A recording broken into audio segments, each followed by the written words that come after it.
Ya, Malam, Pak Le. malam. Shalom, Pak Le. Ini terkait yang tadi sebelum pembacaan firman, Pak Paul ada yang tanya tentang orang yang bunuh diri, kan Pak Paul tadi menjawab ya, yang belum mengenal Yesus kan gitu ya. Dia kan menciptakan surga atau nerakanya di dalam jiwanya sendiri kan demikian. Nah, jika jiwa masuk neraka atau surga, maka kemana roh manusia itu dan perginya kemana, kan demikian. Terus jika ya kan, jiwa dapat menciptakan neraka atau surga, kan ada Taman Firdaus atau Eden itu, Taman Firdaus itu. Apa itu ada kan gitu. Terus yang satu lagi, jika jiwa masuk neraka atau surga,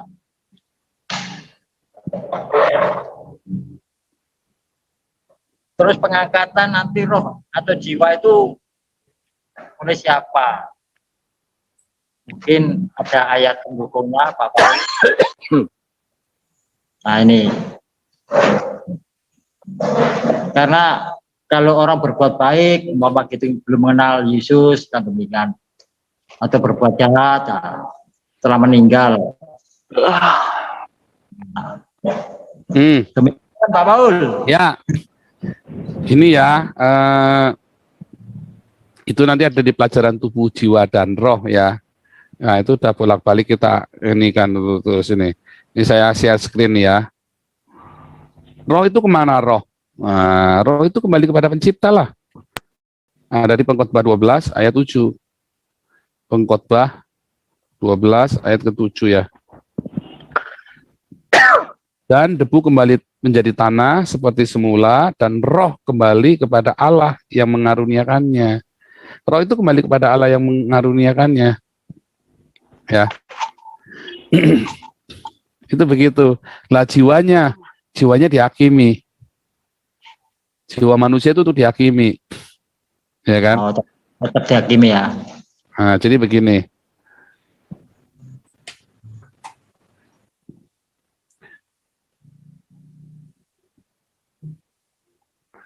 Kan tubuh, jiwa, roh.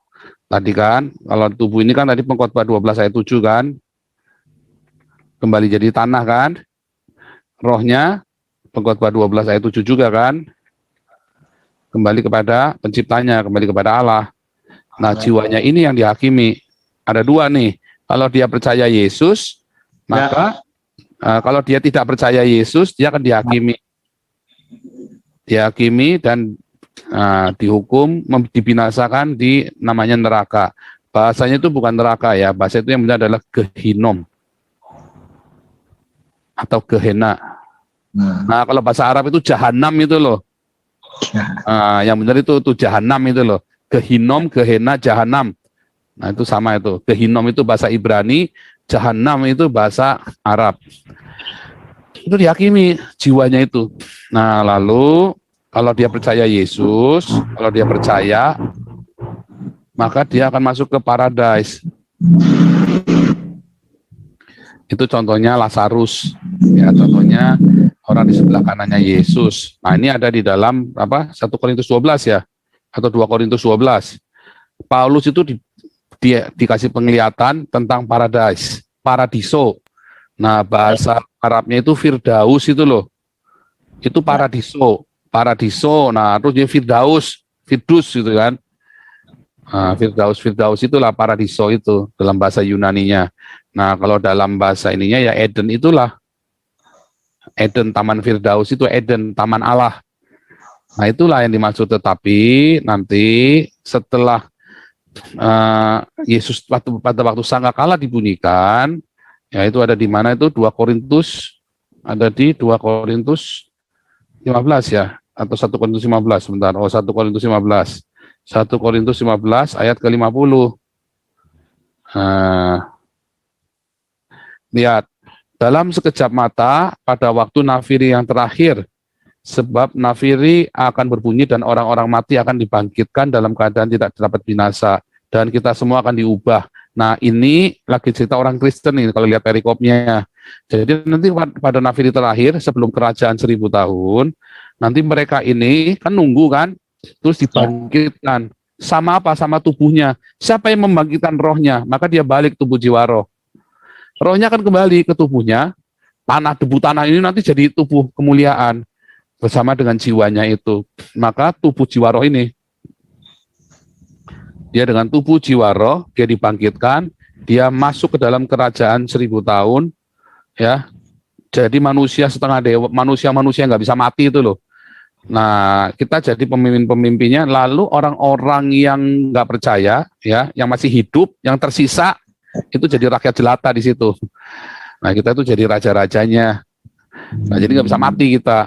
Nah, tetapi yang mati, yang sudah mati waktu itu ya, tetap mereka nunggu. Mereka nunggunya bukan di sini, tetapi mereka nunggunya ada di tempat yang namanya Hades, dunia orang mati. Seperti orang kaya dan Lazarus itu loh. Orang kaya nunggu di Hades.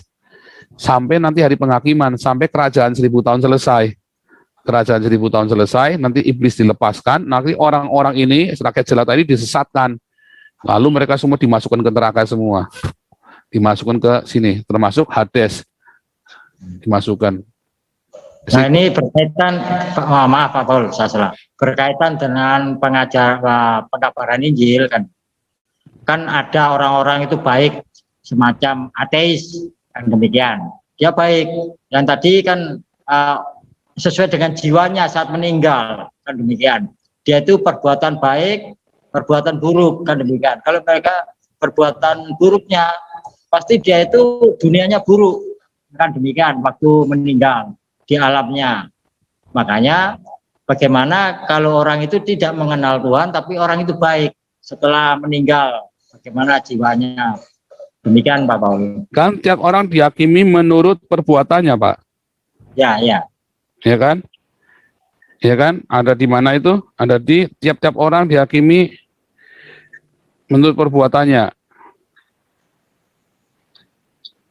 Ya Apa kan? bisa baik masuk ke dalam kerajaan surga? Kan gitu kalau mereka tidak mengenal Yesus. Kan gini. Ini kan saya kasih garis nih. Tiap orang semua orang pasti menuju ke neraka.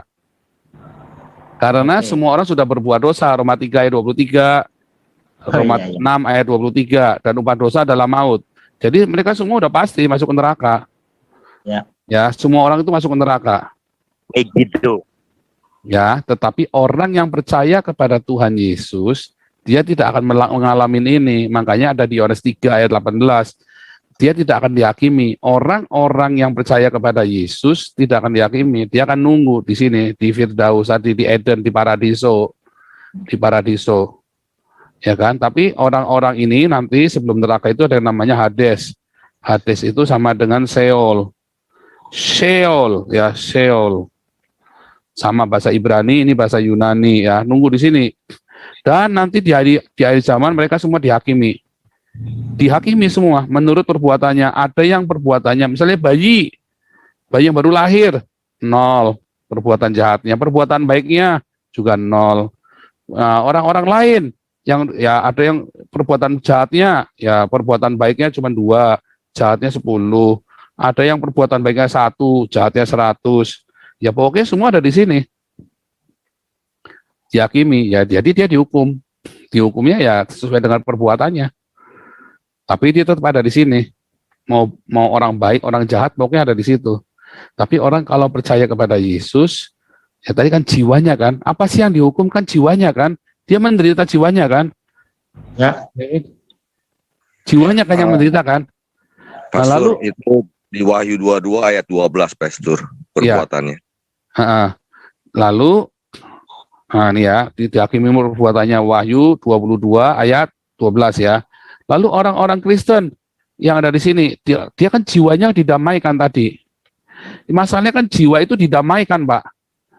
Yang menghukum kita kan jiwa kita sendiri yang merana itu kan. Kalau jiwa didamaikan merana nggak? Yang nggak merana lah udah didamaikan. Ya. Nah, balik lagi saya bilang, jiwa itu dengan sakit jiwa beda. Psikolog itu dan psikiater adalah menyelaraskan jiwa manusia agar sesuai dengan zaman itu. Contohnya, zamannya Flintstone, orang kalau mau berhubungan seks ya digebukin dulu perempuannya. Zaman sekarang itu nggak normal. Zaman itu ya normal, menunjukkan keperkasaan atau apa misalnya itu kan. Kalau lihat film-film itu kan digebukin dulu kan. Zaman dulu itu rasanya normal tuh, baru klimaks tuh. Karena zaman itu, Pak. Zaman sekarang nggak normal. Zaman dulu perang, Pak. Pak, cuman ngomong apa aja bisa dibunuh, Pak. Zaman itu dibenarkan. Zaman sekarang itu, wah itu psikopat, Pak. Cuman gara-gara ngomong apa, saya nabi ke-26 saja mau dibunuh. Zaman itu, zaman dulu normal, Pak. Zaman dulu kalau ada bilang nabi, saya ini nabi, dibunuh, Pak. Normal, Pak. Bahkan di orang Israel, nabi yang tidak berkata-kata benar, bunuh. Zaman itu normal, zaman sekarang nggak normal, Pak. Jadi orang Indonesia ini yang membunuh saya itu orang-orang nggak normal semua itu, Pak. Nah, psikolog itu tujuannya menyelaraskan manusia agar berpikir sesuai dengan zamannya, jiwanya itu. Supaya dia normal sesuai dengan zamannya. Ya kan? Jadi intinya tidak satupun manusia bisa masuk surga tanpa pertolongan Tuhan, dan demikian Pak Paul. Iya, kan dia harus didamaikan. Siapa yang bisa mendamaikan? Apakah agama bisa mendamaikan? Nggak bisa. Agama malah bikin edan kok. Apakah agama bisa mendamaikan? Nggak bisa. Agama itu malah bikin edan kok. Tidak ada agama yang baik, agama itu bikin buruk. Yang bisa mendamaikan hanya Tuhan Yesus. Karena dialah Tuhan Allah sendiri yang bisa mendamaikan. Amin. Dia didamaikan dengan mujizat, dengan mujizatnya. Itulah mujizat yang terbesar dalam hidup manusia. Jiwa itu didamaikan dengan masa lalu kita dan dengan Allah. Makanya kan disuruh apa? Kasihilah sesamamu seperti kita mengasihi diri sendiri kan. Bagaimana mau mengasihi sesama? Loh, kita jangan mengasihi diri sendiri kok. Bukan egois ya, mengasihi diri sendiri itu artinya kita aja karena gak ada ingat masa lalu, kita ingin menghukum diri kita sendiri. Kita aja benci dengan diri sendiri. Banyak orang benci dengan dirinya sendiri. Bagaimana mau mengasihi orang lain? Bohong. Dia harus didamaikan dulu supaya jangan benci kepada dirinya sendiri. Bahkan orang Kristen aja banyak yang benci kepada dirinya sendiri. Karena kayak Dion tadi kan selalu bertanya-tanya kan. Nah itu harus didamaikan terus tuh tiap hari itu. Karena iblis selalu nuduh dia dengan masa lalunya. Nah itu harus didamaikan. Harus damai. Dan dia harus minta sekeras-kerasnya sama Tuhan Yesus. Makanya harus baca Alkitab yang banyak tuh. Oke. Gitu. Ya. Supaya damai, supaya dia ngerti, supaya otaknya tadi, intelektualnya, kan ada jiwa ini kan, ya kan, antara jiwanya dia, akal budinya, supaya akal budinya ini mengalami metanoia. Makanya dulu kita coba cek pelajaran kita metanoia, ya, sama jiwa ini adalah nurani, akal budi dan hati nurani kita kan. Hati nurani adalah perbatasan antara Roh Kudus, antara roh di dalam kita dengan jiwa kita. Nah, aku kan memberikan kepada hati, ya, memberikan roh yang baru di hatimu itu kan, roh yang baru. Nah, itulah hati yang baru. Nah, itulah nurani kita. Nah, inilah yang harus diperbarui. Kalau enggak, kita nggak beres Pak hidupnya, Pak. Oke. Cara menderita, Pak. Sampai mati, kita pikir udah mati, sudah enggak menderita. Makanya orang-orang yang enggak mau ngampuni itu jiwanya menderita sekali. Walaupun dia hidupnya diakoni edan-edanan, tapi dia nggak mau ngampunin, ya menderita sekali hidupnya. Memang dia tetap akan diberkati secara materi, tetap diberkati, tetapi kan dia menderita Pak, karena nggak bisa mengampuni, melepaskan pengampunan itu kan. Gitu Pak. Ya, kira-kira Tuhan Yesus memberkati. Ya, lagi lanjut.